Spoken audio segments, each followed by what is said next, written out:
नमस्कार, मैं हूं प्रमोद मलिक। सत्यहिंदी.com में आपका स्वागत है। अफ़गानिस्तान से खबर ये आ रही है कि तालिबान और उसके ज़रिए पूरे अफ़गानिस्तान पर आर्थिक प्रतिबंध लगाया जा सकता है।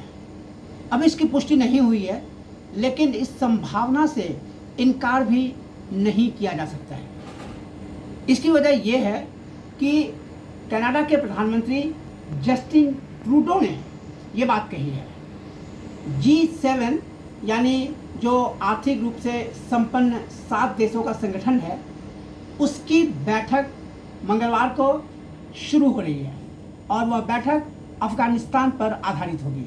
अफ़गानिस्तान के तमाम मुद्दों पर G7 के सभी देश मिलकर बात करेंगे और जस्टिन ट्रूडो, जो कि कनाडा उस G7 के फाउंडिंग मेंबर्स में से एक है, तो उसके प्रधानमंत्री जस्टिन ट्रूडो ने कहा कि तालिबान पर अभी भी प्रतिबंध लगाने की ज़रूरत है, क्योंकि तालिबान एक आतंकवादी गुट अभी भी है और इसलिए तालिबान के टेरर फंडिंग पर रोक लगनी चाहिए। तालिबान पर हर तरह का आर्थिक प्रतिबंध लगाया जाना चाहिए। अब तालिबान पर आर्थिक प्रतिबंध लगाने का मतलब ये है मोटे तौर पर कि पूरे अफ़गानिस्तान पर ही आर्थिक प्रतिबंध लगाना, क्योंकि अफ़गानिस्तान पर अब जो सरकार बनेगी, हालांकि अभी तक कोई सरकार अफ़गानिस्तान में नहीं है, लेकिन अफ़गानिस्तान का प्रशासन पूरी तरह तालिबान के नियंत्रण में है और आगे आने वाले समय में इसके सरकार का जो भी स्वरूप हो, उसमें दूसरे लोग भी उसमें इंक्लूड हो सकते हैं, लेकिन तालिबान के हाथ में नियंत्रण में चीज़ें रहेंगी, ये तय है। तो तालिबान के लोगों पर अगर आर्थिक प्रतिबंध लगेगा तो जाहिर है कि उसका फल अफ़गानिस्तान के लोगों को भी भुगतना पड़ेगा। इसी में लेटेस्ट खबर, अभी थोड़ी देर पहले खबर ये आई है कि चीन ने इसका विरोध किया है। चीन ने कहा है कि तालिबान पर आर्थिक प्रतिबंध लगाने से कोई सकारात्मक नतीजा नहीं होगा। बता दें आपको कि चीन और पाकिस्तान और रूस, ये 3 ही देश ऐसे हैं जो अफ़गानिस्तान में तालिबान के साथ हैं। पाकिस्तान के बाद चीन पहला देश था जिसने तालिबान का समर्थन किया और जिसने कहा कि वो तालिबान के नेतृत्व में अफ़गानिस्तान के साथ सहयोग और दोस्ती का संबंध चाहता है। इसी तरह रूस ने भी कहा है कि तालिबान के साथ काम किया जा सकता है। और जहाँ तक पाकिस्तान की बात है, तो तालिबान पाकिस्तान में पिछले 20 साल से तालिबान के लड़ाके वहाँ रह रहे हैं, खा रहे हैं, पी रहे हैं, प्रशिक्षण ले रहे हैं, हथियारों से लैस हो रहे हैं और वो पूरा आंदोलन को 20 साल तक सस्टेन पाकिस्तान ने किया है। और पाकिस्तान के प्रधानमंत्री इमरान खान ने जिस दिन तालिबान ने टेक ओवर किया, उसके अगले दिन उन्होंने कहा कि ये तो तालिबान ने अफ़गानिस्तान के लोगों को की गुलामी की बेड़ियाँ काट दी हैं। तो पाकिस्तान, चीन, रूस एक साथ हैं। ये तीनों ही देश तालिबान का समर्थन करते हैं। इसमें से 2 देश, चीन और रूस, G7 में हैं। तो जाहिर है कि G7 में तालिबान पर आर्थिक प्रतिबंध लगाए जाने का विरोध होगा। लेकिन दूसरी ओर जस्टिन ट्रूडो है, कनाडा है, अमेरिका है, जो इस थ्योरी को पुश करेगा और जो चाहेगा कि नहीं, आर्थिक प्रतिबंध लगाया जाना चाहिए। ये तो हुई आर्थिक प्रतिबंध की बात। उसके अलावा जो एक बहुत बड़ा मुद्दा है जिस पर G7 में बात होने वाली है, वो है कि अफ़गानिस्तान में, काबुल में जो अमेरिका की बची खुची सेना है और जो नेटो की बची खुची सेना है, वो कब तक रहे। उसकी अंतिम तारीख 31 अगस्त है।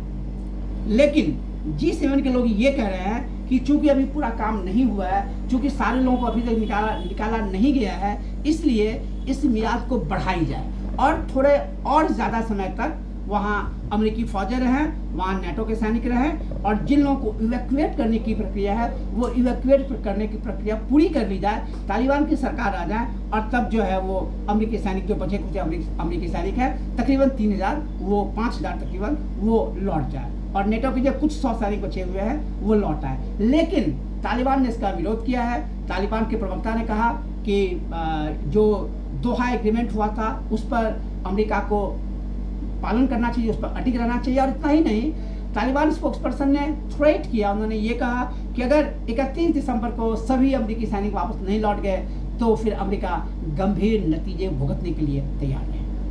फिर बात लौट के वहीं आती है। तो अगर तालिबान का ये अप्रोच रहा, अगर तालिबान इस तरह थ्रेट करता रहा, तो क्या तालिबान पर आर्थिक प्रतिबंध लगाया जाना चाहिए या नहीं? इसके बीच एक इंटरेस्टिंग बात यह है कि मंगलवार को ही भारत के प्रधानमंत्री नरेंद्र मोदी ने रूस के राष्ट्रपति व्लादिमीर पुतिन को फ़ोन किया और उन्होंने उसमें तालिबान के मुद्दे पर बात की, अफगानिस्तान के मुद्दे पर बात की, और इस बात की जानकारी स्वयं प्रधानमंत्री ने ट्वीट करके कहा। उन्होंने ट्वीट में ये कहा कि मैंने अपने मित्र व्लादिमीर पुतिन से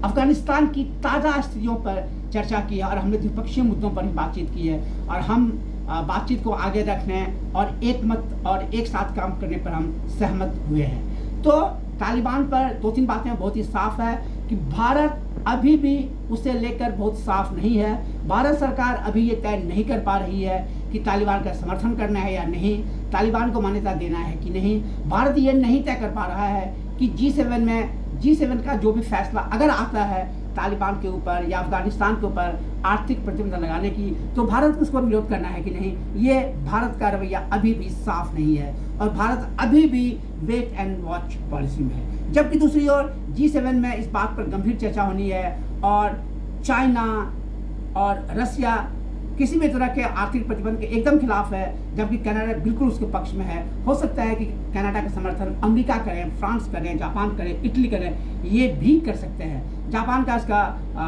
उस प्रतिबंध का समर्थन करने की संभावना अधिक है क्योंकि जापान के बगल में चीन है, दोनों के बीच 36 का रिश्ता है और अगर चीन अफगानिस्तान पर के आर्थिक प्रतिबंध का विरोध करेगा तो हो सकता है कि जापान उसका समर्थन करे, यानी आर्थिक प्रतिबंध का समर्थन करे। तो अभी स्थिति बहुत ही फ्लूइड है, अभी कुछ भी नहीं कहा जा सकता है और इस पर जो ही डेवलपमेंट होगा हम फिर आपके पास लौटेंगे, आपको बताएंगे। तब तक आप देखते रहें सत्यहिंदी.com। आप हमारे फेसबुक पेज को लाइक करें, फॉलो करें, हमारे ट्विटर अकाउंट को फॉलो करें, सब्सक्राइब करें हमारे यूट्यूब चैनल को और डाउनलोड करें सत्य हिंदी ऐप को जो बिल्कुल फ्री है और इसी वीडियो के डिस्क्रिप्शन पर जिसका लिंक लगा हुआ है। सत्य हिंदी का ऐप डाउनलोड करें गूगल प्ले स्टोर पर।